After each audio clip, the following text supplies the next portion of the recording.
Good afternoon, evening probably by the time this uploads. This is Camden. It is August 17th, 2021.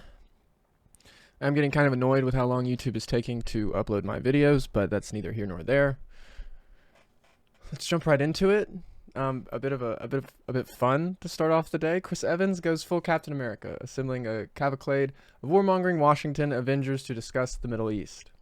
Now, if he wasn't expressly already a puppet mouthpiece for the establishment, he has founded last year a organization called A Starting Point.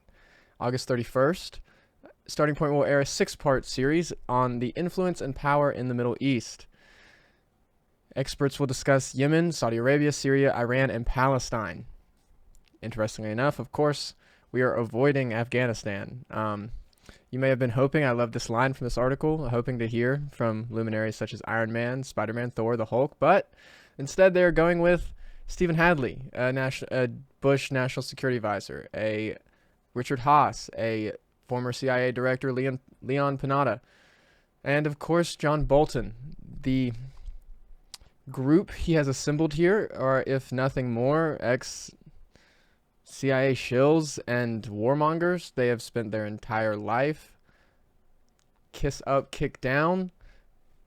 And this great line here from them: it's the equivalent of inviting Ted Bundy onto a dating podcast to share his insights on women. Now, to me, it's interesting on, if nothing else, the timing of this, right? Because they have no other agenda here than to showcase their own successes while ignoring their own failings. This situation in Afghanistan is a massive failing, right? It is a showcase on the failed occupation tactics of the American military-industrial complex. It is a showcase on we don't really want to leave anywhere. So I find it, if nothing else, interesting on the timing and indicative of the Chris Evans hosting of. We know these people are mouthpieces, but it just gets more and more blatant. Also in American media, Fox News asks a U.S. judge to dismiss a $2.7 billion election lawsuit. Smartmatic Corp is suing these people for defamation. We know loads about the claimed election frauds. My own personal opinion is election fraud happens point blank, period. I find it, if not anything else, strange that it was declared such the most free, the safest, the most secure election in American history. That screams to me something is at least amiss. It's funny that Fox News, people like this, would be so scared of these kinds of lawsuits, because if they're so sure that this election was massively fraudulent and Trump won in their landslide, as they say, then why wouldn't they want these kind of things to go through? Why wouldn't they be fine with a defamation lawsuit going to court? Because they're sure they're not defaming anyone.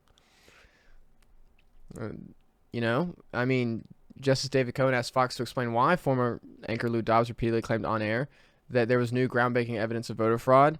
When U.S. officials would debunk such claims, Fox News said that is his opinion. It was widely shared opinion at the time, claiming that it is no more, maybe? Yeah,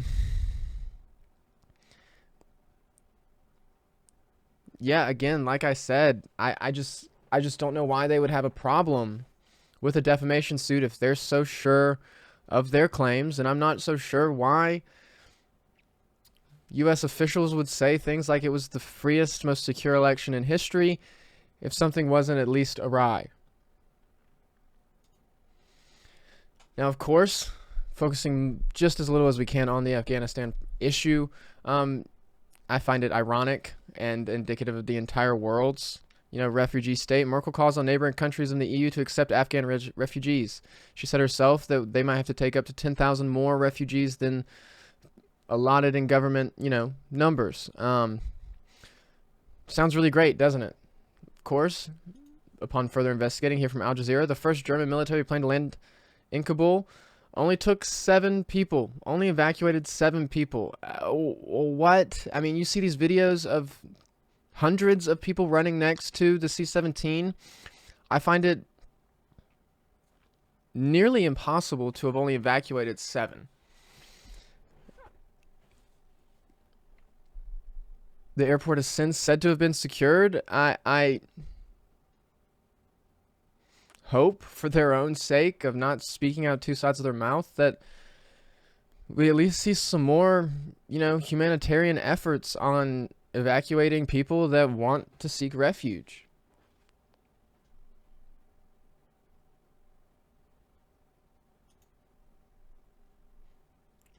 Another full-on ironic point.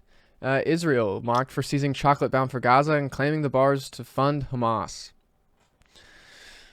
On Monday, tax authority officials reportedly intercepted a 23-ton shipment as it passed from Egypt into Israel. The confectionery was apparently being brought into Gaza by 2 import companies, which according to officials are fronts for Hamas.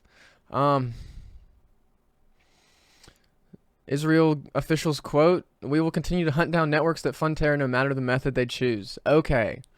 This is just about as funny as the Ben & Jerry's ice cream thing. I mean, was it explosive chocolate? I don't know.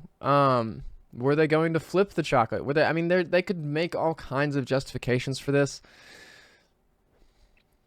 But Israel continues to be hilarious, if nothing else. I mean, top to bottom crackdown. I applaud their comprehensive efforts, I guess I will say.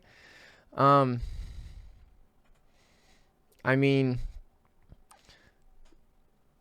maybe it wasn't kosher, at risk of sounding insensitive. I have no issues with the Israeli state. I have no issues with Palestinians. I have issues with terror. I have issues with killing of innocents. And it seems to be going on a lot on both sides, and it's at least something to be wary of and to just call out when you see it. And I'm just not sure who this chocolate was going to hurt. Now, I did find an interesting article here, a research paper on a Ago4 gene in almost any viral compound that's known to man. It regulates entry into mitosis and influences silencing of sex chromosomes in the male mouse germline. So basically, I will link the page here. If it will let me. It might not let me. Sometimes it just doesn't let me link these pages. But basically, the point being, if you were able to work out Ago4 and its roles in the onset of mitosis, it would basically be able to stop RNA creation of any viral load. Basically, you could stipulate that this could be that, VAX for absolutely anything. You just wonder why these kinds of experiments, discussions, and gain of function things aren't where the focus is, and instead it's on mRNA and expression of creating new antibodies in the body, whereas not maybe figuring out how to use the body's natural processes to better fight anything, without getting into, bannable things. That's just pretty much where I leave it at. Interestingly enough, here is a photo from a Instagram user, Camden Thrasher, not me. I would love for me to have taken this photo.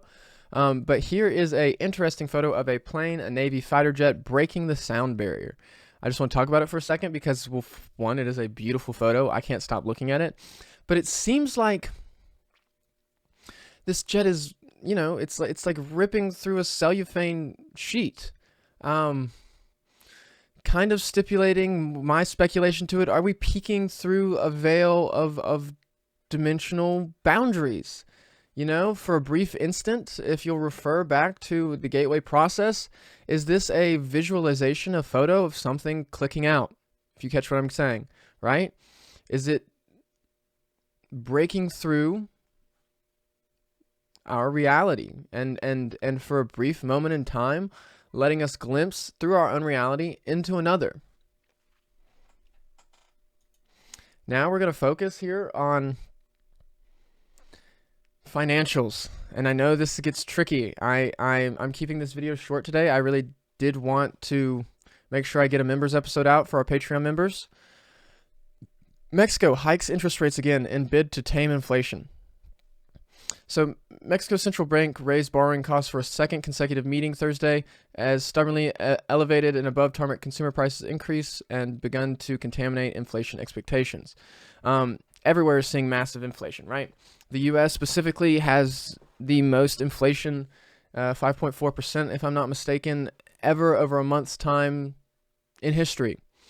More than any housing crisis of 2008, more than any recession ever, this inflation rate is hiking and massive.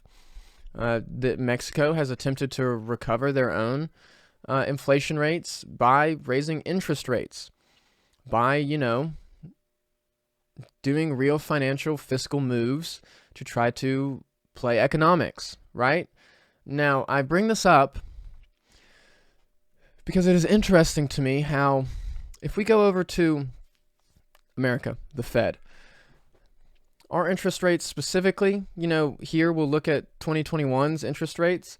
They're negative 0.5, negative 0.4. We only hit, a zero interest rate in March, and then it slowly has climbed back down to that negative 0.40. For scale, for reference, if we go here to 2019, interest rates were 1.5%, 1.18, so basically this is the Fed asking banks to lend all their money, to circulate it, to get it out into the economy, to incentivize devaluing of the US dollar. But it brings up important points, because here, if any of you don't know what the reverse repo rate is, I will try to explain it here. A repo is basically when you are repossessing someone's asset with the guarantee that you will buy it back later. So a reverse repo is the federal government stating that they are going to try to, sell your asset. A repo is selling your asset at the guarantee that you'll buy it back later.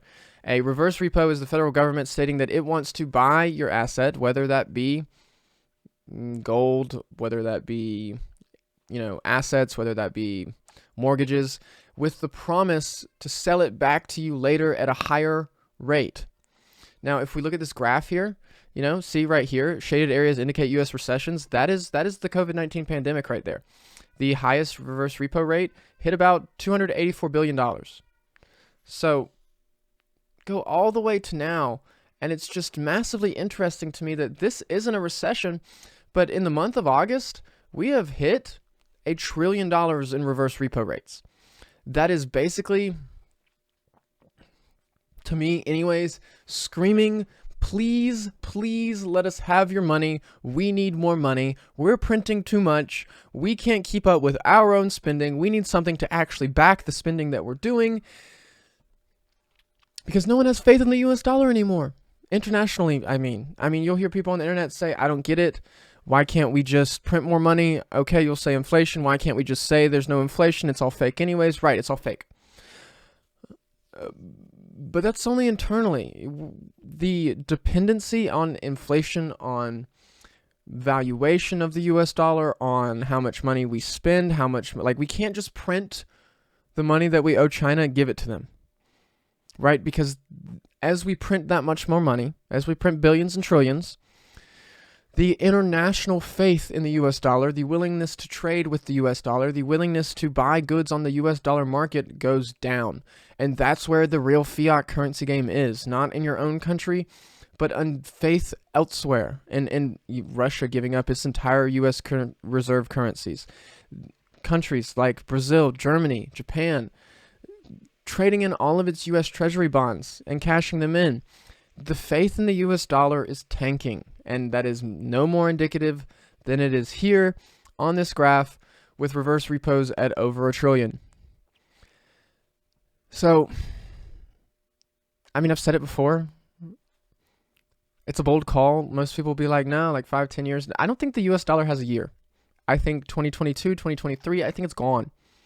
I think it's an abysmal. I think the reason that the U.S. Treasury is printing all these nifty, cool coins and these nifty little quarters, I don't know. It's in hopes that one day they have monetary value and whatever else the currency is, maybe.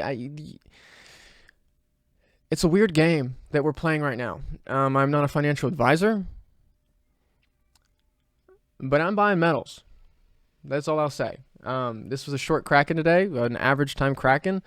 I hope you guys enjoy it, and Patreon members, you'll be having a episode come to you real soon tonight.